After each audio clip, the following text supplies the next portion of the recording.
he will issue executive orders and bypass anything that Congress and Senate tries to do. Right. You can't do that. There is 16, Texas being one of them. You have Texas, right off the top of my head, I can't remember all 16 of them, but you have Texas, New Mexico, Arizona, South Carolina, Mississippi, Virginia, Iowa, Yep. Montana, yep, Wyoming, Nebraska, Louisiana, Florida, Kentucky, and there's a couple of others Kentucky that have already said that if Obama starts using executive orders to go against Congress and Senate, that they're actually going to file a federal lawsuit against Obama. That's right. For abusing the powers of the executive orders. That's correct. The executive orders are only supposed to be there for certain things. Right. You cannot use executive orders just because you don't like the way a law is written. Right. Greg Abbott, who won Texas governor, which I'm very happy he did, is actually, he said, if it comes across my desk, he said, there will be no more concealed handguns in the state of Texas. Yep. He said, I'm going to go ahead and sign an open bill. If it comes across my desk, he said, I'm going to sign an open carry law in the state of Texas. Good. Good. I like that. He has also said and stated very clearly that he is hiring 500 new DPS officers for their job is strictly going to be in the Guadalupe Mountains down in South Texas, which is one of the big border crossings, and it's where a lot of the coyotes, and using the term coyotes, we're talking about the people smugglers, not the animals. Right. That's where they're crossing a lot. Right, and the drug wars. Also, right. Being governor, he's also offering part-time positions to anybody that has military or police background to skip.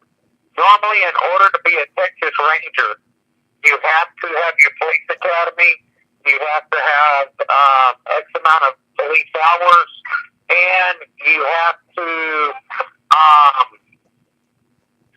be in the Texas Department of Public Safety, which is our highway patrol, for at least 8 years. Right. And he has already said that if you have the military background and everything else, that he is going to bypass the 8 years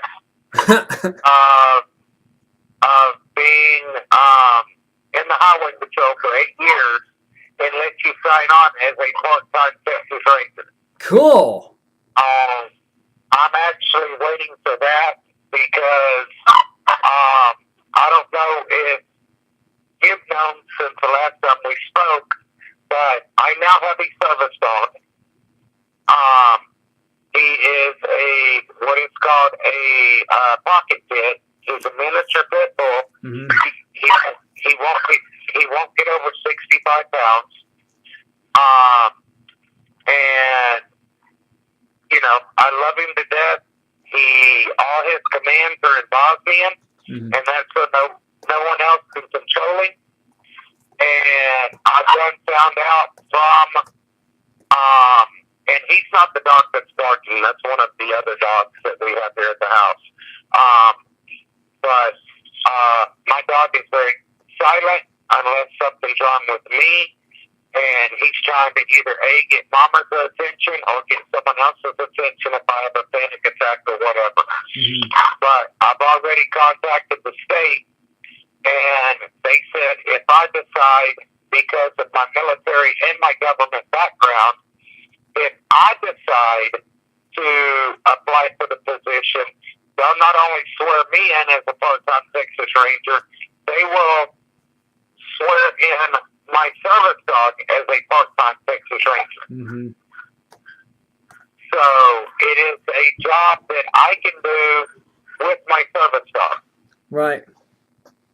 And That's beneficial. my service dog, we were down at Fort Hood not too long ago for a welcome home. My future brother-in-law come back from Afghanistan. We were there. First Cab, which is one of the units that I was in. We take care of our own, and First Cab actually pinned me and pinned my service dog. Well, it was just a pin, like a half pin, and they pinned it on his collar, and he lost it. Well, I had taken the family down to see my